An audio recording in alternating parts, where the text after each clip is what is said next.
Coucou la team et bienvenue dans cette vidéo dans laquelle on va parler d'iOS 18 bêta en 10 points que je trouve intéressant de partager avec vous, 10 points qui pour moi résument iOS 18, c'est très personnel, il y a des trucs qui seront importants pour vous et que je ne vais pas évoquer ici, et dans l'autre sens il y a aussi des trucs que je vais évoquer qui pour vous paraîtront normaux voire stupides, mais toujours est-il que depuis le jour de la sortie d'iOS 18 bêta développeur, elle est installée sur mon iPhone, depuis que j'ai un iPad, j'ai également installé la version iOS 18 bêta développeur sur l'iPad, ce qui me permet de voir un petit peu les comportements sur les deux, et la version iOS 18 bêta publique est également disponible si vous voulez jouer. Spoiler, je vous le conseille pas. Alors comme je vous disais, pour moi il y a 10 points qui résument iOS 18, 6 qui sont cool, 4 qui sont pas cool. Quoi, c'est pas cool? Le premier point que je trouve cool, c'est le fond d'écran dynamique, c'est-à-dire que votre fond d'écran va évoluer tout au long de la journée, c'est le fond d'écran par défaut d'iOS 18 ici, et ça je passe rapidement parce que l'immense majorité des personnes s'en fichent, mais moi je ne sais pas choisir un fond d'écran pour mon iPhone, j'ai toujours très souvent le fond d'écran par défaut.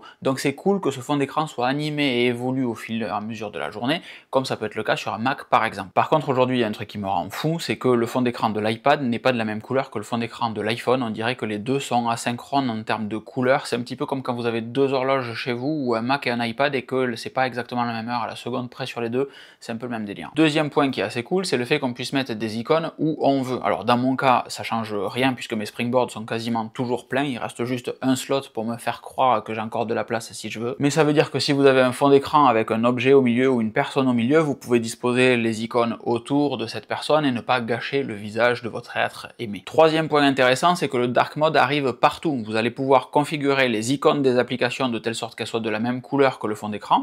iOS va savoir gérer ça tout seul et vous proposer des icônes qui matchent la dynamique de couleur de votre fond d'écran. La colorimétrie d'ailleurs, plus que la dynamique de couleur. Mais si vous voulez le laisser en auto, vous allez avoir vos icônes qui auront un Light Mode et un Dark Mode, c'est mon cas, et en réalité le Dark Mode est déjà très agréable, parce qu'avoir un iPhone qui va être sombre mais avec des icônes qui sont de couleur claire, c'était un petit peu dommage. Effectivement, jusqu'au temps qu'Apple propose des icônes en Dark Mode, je me suis jamais dit « Ah, ça serait génial si les icônes elles étaient sombres », maintenant qu'elles le sont, effectivement, c'est nettement mieux. Quatrième point, c'est le nouveau Control Center qui nous permet de customiser et d'afficher davantage de choses. C'est intéressant, mais je ne m'en sers pas du tout. C'est-à-dire que la fonctionnalité est là et c'est très cool de l'avoir, mais pour l'instant, c'est pas un truc où je me suis dit « Ah là là, c'est absolument génial, il faut que je passe du temps à le configurer, etc. » Donc j'ai fait un truc très bateau avec les icônes qui m'intéressaient dans le premier écran, avec musique et l'application maison, et ça s'arrête un petit peu là. Sauf que vous pouvez réellement faire des trucs qui correspondent totalement à vos usages, et ça peut être très intéressant pour la majorité des gens. Je suis juste pas la cible pour l'instant. En cinquième point, il y a toutes les nouveautés de l'application Messages, c'est celle sur laquelle on passe le plus de temps de ce que disent les rapports d'Apple,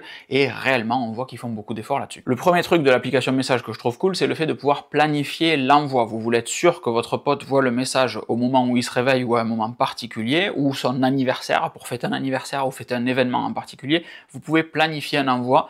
C'est vraiment bien. Jusqu'à maintenant, on avait des effets sur une phrase. Quand vous envoyez un message, vous pouvez avoir un effet loud, un effet tout petit, un effet qui apparaît, etc. Maintenant, vous pouvez avoir des effets par mot, c'est-à-dire que quand vous allez répondre « Ah, c'est super !» et bien automatiquement, le « C'est super !» va s'afficher en plus long quand il sera lu. Et ensuite, deux fonctionnalités qui, pour l'instant, ne fonctionnent pas chez moi parce qu'elles ne semblent ne pas être arrivées, c'est le RCS. On a fait une vidéo dédiée dessus, donc le fait que le standard RCS arrive sur les iPhones, très cool. Et le quatrième point de ce cinquième point, c'est iMessage par satellite, ce qui me fait vraiment penser qu'Apple se positionne de plus en plus comme opérateur téléphonique, puisqu'on avait les appels d'urgence par satellite.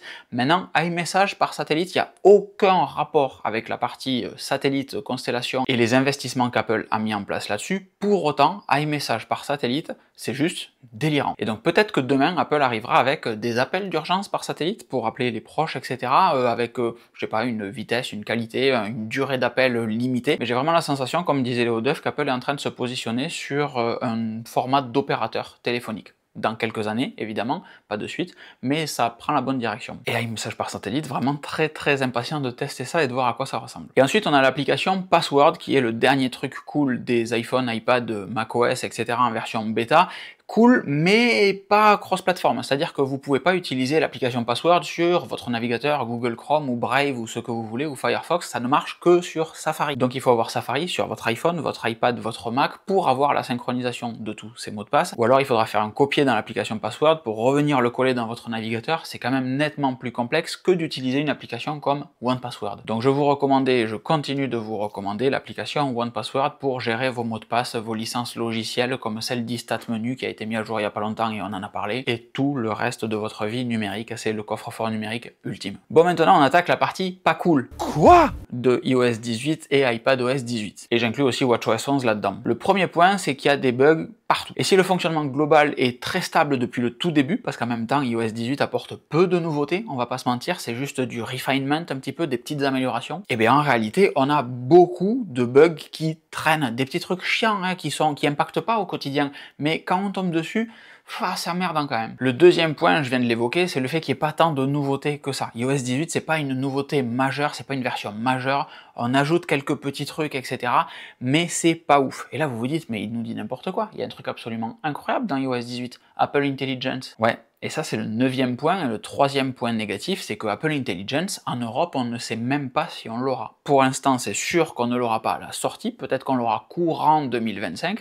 Mais Apple est dans une bagarre avec la Commission européenne et l'Union européenne pour mettre en place ce qu'ils veulent sur plein de choses. Et l'Europe dit non, on va couper ça, vous n'avez pas le droit, ça, vous n'avez pas le droit, etc. pour la libre concurrence. Donc je vous invite à vous renseigner un petit peu sur ce sujet-là, mais c'est pour ça qu'on n'aura pas un Apple Intelligence sur l'iPhone, l'iPad, mais qu'on l'aura sur le Mac. Parce que le Mac ne fait pas partie de ce qu'on appelle le DMA, Digital Markets Act, si je dis pas de bêtises, et donc on peut avoir tout ce qu'Apple a prévu sur le Mac, alors que sur l'iPhone et l'iPad, c'est un petit peu compliqué. C'est pour ça que sur le Mac, on ne peut pas non plus prendre la main à distance sur son iPhone. Ça, c'est une nouveauté super importante et super intéressante. Vous pouvez avoir votre iPhone posé à côté, et sur votre Mac, vous allez faire un partage d'écran de votre iPhone reste verrouillé, personne à côté voit que vous l'utilisez. Trop bien!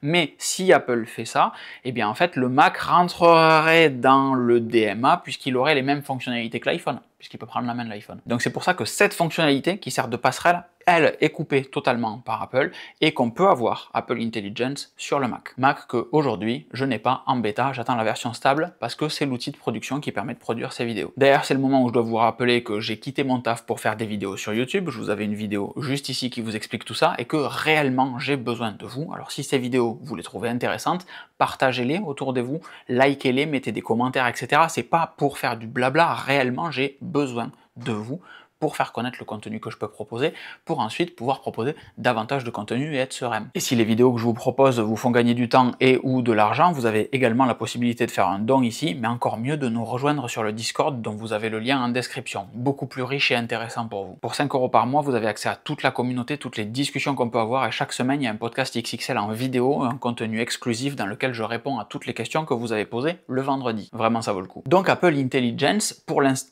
Apple Intelligence, on devrait l'avoir sur le Mac, mais on ne l'aura pas sur l'iPhone et l'iPad. C'est dommage parce que ça, c'est vraiment très sexy. D'ailleurs, on devrait avoir un renouvellement de toute la gamme de Mac avec des puces Apple M4 qui seraient réellement taillées pour de l'intelligence artificielle. Avec un Mac mini tout petit, etc. Plein de nouveautés super fun. Si ça vous intéresse tout ça, n'hésitez pas à le mettre dans les commentaires. On construit le contenu ensemble, là, comme d'habitude, donc je m'inspire un petit peu de ce que vous me postez dans les commentaires. Et le dernier point, c'est très subjectif, mais moi je trouve que l'application photo est une régression. On perd de l'accessibilité à plein de trucs. On sent vraiment qu'Apple tâtonne. Au début, il y avait un système de galerie en haut où on pouvait swiper avec des menus qui remontaient en bas. Là, si on veut accéder à sa bibliothèque photo, qui est affichée par défaut, il faut qu'on scrolle pour passer dans le mode full photo, et une fois qu'on est dans ce mode full photo, on peut ensuite naviguer dans les photos. Il y a certains menus, certains fils d'Ariane qui sont pas pensés. Si on rentre dans un album, un sous-album, on peut pas forcément revenir parce que c'est considéré comme un souvenir, etc. Et les tiroirs sont mal pensés là-dedans. Donc ça c'est très compliqué de vous le montrer puisque l'application photo évidemment elle est très privée et intime, mais pour autant c'est un truc qui me fait rager parce que j'y passe vraiment beaucoup de temps. Sur l'iPad c'est acceptable puisque la barre latérale reste, sur l'iPhone j'ai vraiment du mal. Et voici donc cette vidéo avec 10 points qui sont cool et pas cool sur iOS 18. Je vous laisse me dire dans les commentaires de cette vidéo ce que vous trouvez intéressant ou pas intéressant ou dommage, ou ce que vous auriez aimé voir sur iOS 18, iPadOS 18, WatchOS 11 et ce que vous voudriez voir en prochaine vidéo. Soyons fous, n'hésitons pas à proposer ce genre de choses. Quant à moi, je vous souhaite une excellente fin de journée et je vous donne rendez-vous dans la prochaine vidéo. Abonnez-vous, activez les petites cloches et sinon, venez faire un tour sur Instagram. Des bisous, ciao ciao.